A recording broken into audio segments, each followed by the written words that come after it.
7절까지 말씀 저와 여러분이 한 절씩 교독합니다. 이에 종이 그 주인의 낙타 중 10匹을 끌고 떠나는데 곧 그의 주인의 모든 좋은 것을 가지고 떠나 메소포타미아로 가서 나홀의 성에 이르니라.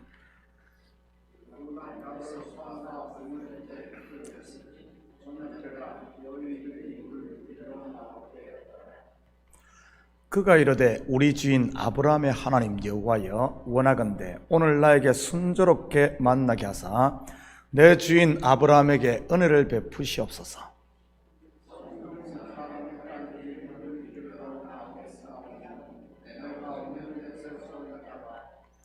한 소녀에게 이르기를 청하건대 너는 물동이를 기울여 나로 마시게 하라 하리니 그의 대답이 마시라 내가 당신의 낙타에게도 마시게 하리라 하면 그는 주께서 주의 종 이삭을 위하여 정하신 자라. 이로 말미암아 주께서 내 주인에게 은혜 베푸심을 내가 알겠나이다.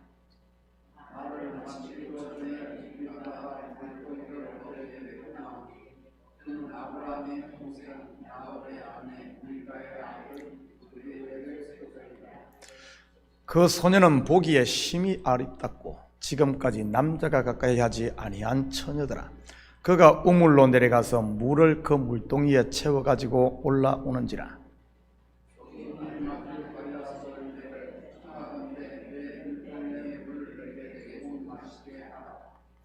그가 이르되 내 주여 마시소서 하며 급히 그 물동이를 손에 내려 마시게 하고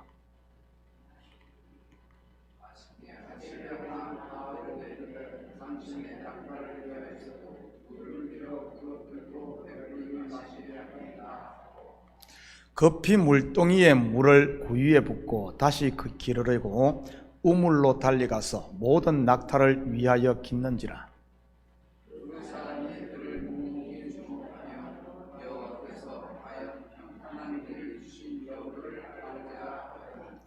낙타가 마시기를 다음에 그가 반세겔 무게의 금 코걸이 1개와 10세겔 무게의 금 손목걸이 1쌍을 그에게 주며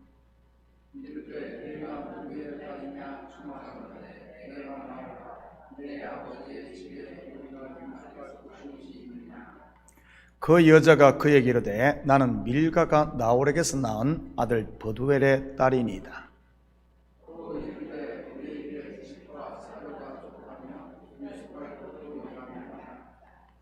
이에 그 사람이 머리를 숙여 여호와께 경배하고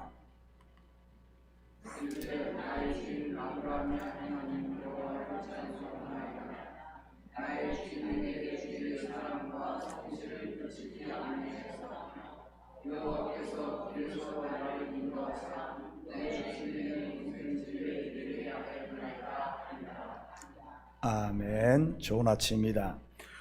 오늘 본문의 제목을 정하라고 한다면 무엇이겠습니까? 바로 만남입니다.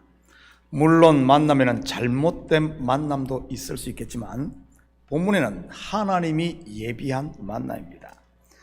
영의 눈을 열고 보면 여기에 계신 한 분 한 분이 바로 이러한 예비된 만남의 결과로 이곳에 와 계신 것이지요.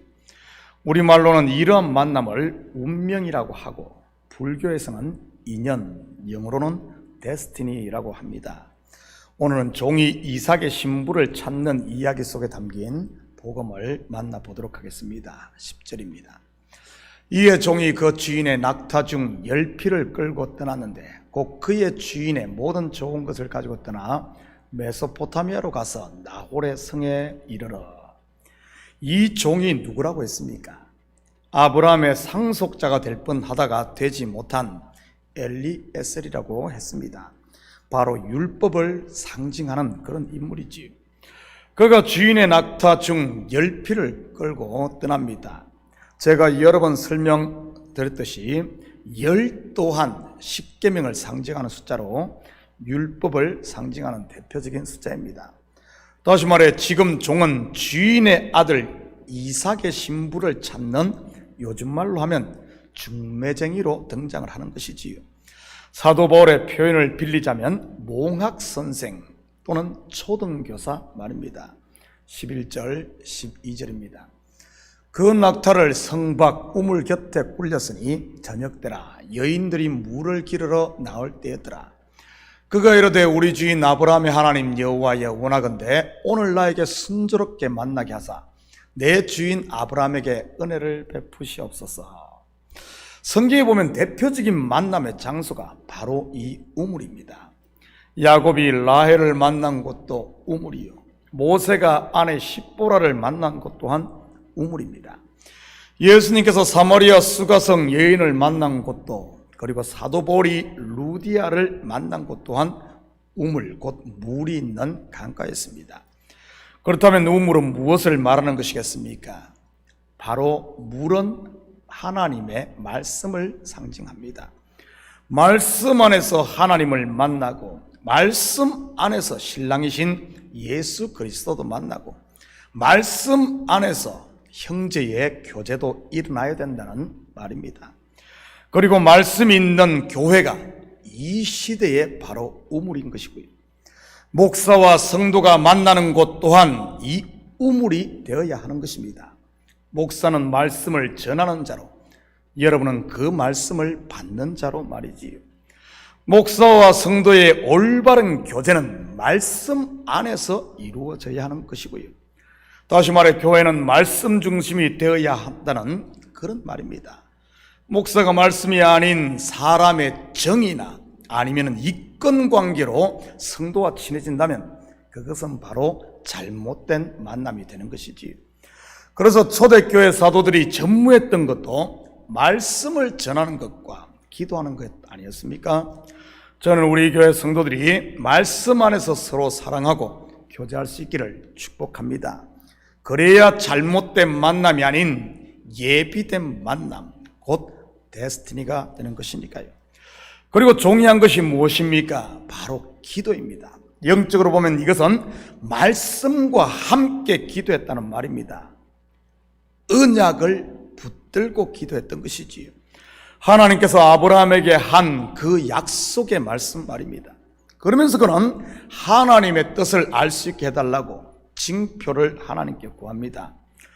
그가 물을 기르러 온 한 여인에게 물을 요구했을 때 자기뿐만 아니라 나귀에게도 물을 주는 여자가 바로 하나님의 선택한 이삭의 아내로 징표를 구했지요. 징표를 구하는 이러한 종의 모습을 우리는 사사 기드온에게서 발견할 수 있습니다. 확인해 볼까요? 사사기 6장 37절 38절입니다. 보소서 내가 양털 한 뭉치를 타작마당에 두리니 만일 이슬이 양털에만 있고 주변 땅은 마르면 주께서 이미 말씀하신 같이 내 손으로 이스라엘을 구원하실 줄을 내가 알겠나이다 하였더니 그대로 된지라. 이튿날 기드온이 일찍 일어나서 양털을 가져다가 그 양털에서 이슬을 짜니 물이 그릇에 가득하였더라. 히스기야 왕 또한 이러한 징표를 구했습니다. 열왕기하 20장 8절 9절입니다. 히스기야가 이사야에게 이르되 여호와께서 나를 낫게 하시고 3일 만에 여호와의 성전에 올라가게 하실 무슨 징표가 있나이까 하니 이사야에게 이르되 여호와께서 하신 말씀을 응하게 하실 일에 대하여 여호와께로부터 왕에게 한 징표가 이 말이다. 그림자가 10도를 나아갈 것이니까 혹 10도를 물러갈 것이니까 하니, 하나님께 구한 징표를 보면 세 케이스 전부 경우의 수로 말한다면 가능성이 없는 제로인 것을 알 수가 있습니다. 아브라함의 종이 구한 것이 무엇입니까? 물 좀 달라고 했을 때 당신의 낙타에게도 마시게 하겠다는 제안을 하는 여인인 것이었어요. 그것도 긴 여행을 마친 낙타 10마리에게 말이지. 여러분은 낙타가 얼마나 물을 많이 마시는 동물인 줄 아십니까? 그것도 여행을 마친 낙타 말이지. 낙타의 등에 있는 그 혹이 어떤 혹인가 하면은 물을 저장하는 혹입니다. 낙타가 한번 물을 먹으면은 아마 장정 한 100명, 200명 먹는 물을 먹습니다. 그래서 그 등에다 저장을 했다가 하루 이틀을 그 사막을 가면서 그 물이 물의 형태가 아니라 기름의 형태로 저장됐다가 다 빠지는 이런 동물입니다. 장정 며칠이라도 감당하기 힘든 그런 양의 물이지요. 요즘처럼 수도꼭지를 터는 것도 아니고 말입니다. 기도원이 구한 징표도 마찬가지입니다. 이슬이 내리면 온 사방에 같이 내리지 자기가 준비한 양털에만 내린다? 여러분, 이것이 가능한 일입니까? 이사야가 구한 징표는 더 황당합니다. 해 그림자를 뒤로 물러가게 한다? 여러분, 이것을 과학으로 설명한다면 자전을 하던 지구가 거꾸로 돈다는 말이 됩니다. 그렇다면 이러한 징표가 갖는 후속사적 의미가 무엇이겠습니까? 사람으로서는 할 수 없는 것, 그렇지만 하나님은 하시는 것 말이지. 다시 말해 하나님만이 하실 수 있는 일 말입니다. 바로 저와 여러분의 죄를 사하고 구원하는 일, 독생자를 내어주는 사랑인 것입니다. 예수 그리스도의 십자가의 죽이심과 다시 살리심을 통해 말이지. 아브라함과 세운 언약의 정표인 할례, 노아 언약 속에 들어있는 무지개도 같은 의미가 들어있는 것입니다. 대속의 죽음 말이지. 그렇다면 여러분에게도 이런 징표가 있습니까? 어느 CCM 가사처럼 주가 일하시네, 주가 일하시네. 그분의 일하심의 흔적 말이지. 갈라디아서 6장 17절입니다. 이후로는 누구든지 나를 괴롭게 하지 말라. 내가 내 몸에 예수의 흔적을 지니고 있노라. 사도 바울이 몸에 지닌 이 예수의 흔적, 곧 징표가 무엇이겠습니까? 고린도서 12장 8절에서 10절입니다. 이것이 내게서 떠나가게 하기 위하여 내가 3번 죽게 간구하였더니 나에게 이르시기를 내 은혜가 내게 족하도다.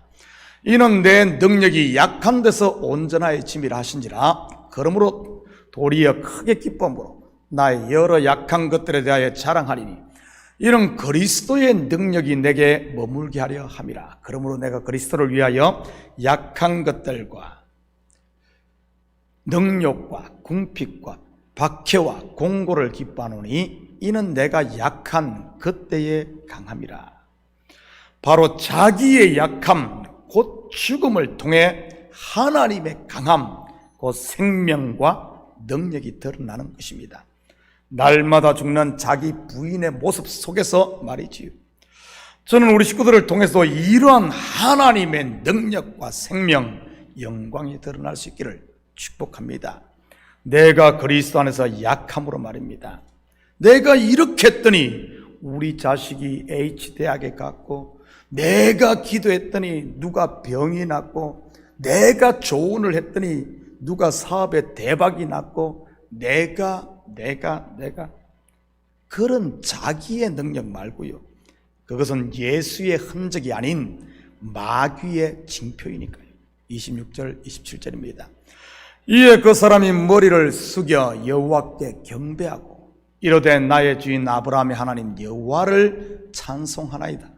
나의 주인에게 주의 사랑과 성실을 거치지 아니하였사오며 여호와께서 길에서 나를 인도하사 내 주인의 동생 집에 이르게 하였나이다 하니라. 징표를 받은 성도에게 나와야 하는 것이 무엇이겠습니까? 먼저는 머리를 숙이는 것입니다. 아브라함의 종이 그랬듯이 말이지요. 왜냐하면 이것은 내가 잘 선택을 해서 그런 것이 아닌 하나님의 역사이기 때문인 것입니다. 아브라함의 종이 머리를 숙였다는 말은 또한 이것을 통해 하나님의 임재를 경험했다는 그런 뜻이기도 합니다. 이처럼 하나님의 임재 곧 그리스도 안에 있는 사람은 머리를 숙이는 것입니다. 교회에서 머리 들고 다니시는 분이 없습니까? 여러분, 왜 그런 줄 알아요? 믿음 안에 있지 못하기 때문에 그런 겁니다. 그렇다고 땅만 쳐다보고 다니라는 말이 아니라 내가 머리가 되어서는 안 된다는 말입니다. 교회에서 말이지요. 그리고 징표를 받은 성도는 자기가 아닌 하나님만을 경배하고 찬양하게 되는 것입니다. 하나님을 경배하고 찬양하는 것은 예배 시간 빠지지 않고 잘 참석해서 찬송가를 큰 소리로 따라 부르는 것만이 다가 아닙니다. 그리스도가 머리인 교회를 자랑하고 교회의 사자로 세운 목사를 존중하며 각 지체를 돌보며 사랑하는 것까지를 포함하는 것이고요. 사랑하는 성도 여러분, 오늘 하루도 예수의 흔적이 있는 삶을 통해 여러분의 발걸음이 하나님의 임재를 경험하고 무엇을 하든지 형통함, 이런 복된 하루가 되시기를 예수님의 이름으로 축복합니다. 같이 기도하십시다. 사랑의 아버지 하나님, 참으로 감사를 드립니다. 맞습니다. 우리 몸에 예수의 흔적이 있는지 매 순간순간 점검하게 하시고, 아버지 하나님, 내가 머리 되려고 하는 이런 육신의 생각이 우리 속에서 요동할 때마다 다시 한 번 더 십자가의 처음 사랑, 그 십자가 앞에 엎드림으로 나는 죽고 예수로 살아 아버지 하나님, 나를 통해서는 하나님의 능력과 영광과 살아계심이 드러나는 이런 예수의 사람들 되게 주여 축복하여 주시옵소서. 이 새벽도 간구할 때 예수의 이름으로 간구하게 하시고, 하나님을 아바 아버지라 부르며 그 앞에 엎드릴 때마다 아버지 하나님, 주께서 예비하신 하늘의 평강과 기쁨이 우리 속에 물밀듯 밀려와 어둠은 물러가고 감사와 찬양의 삶을 사는 저희들 되게 도와주시옵소서. 감사드리며 예수님의 이름으로 기도드립니다. 아멘.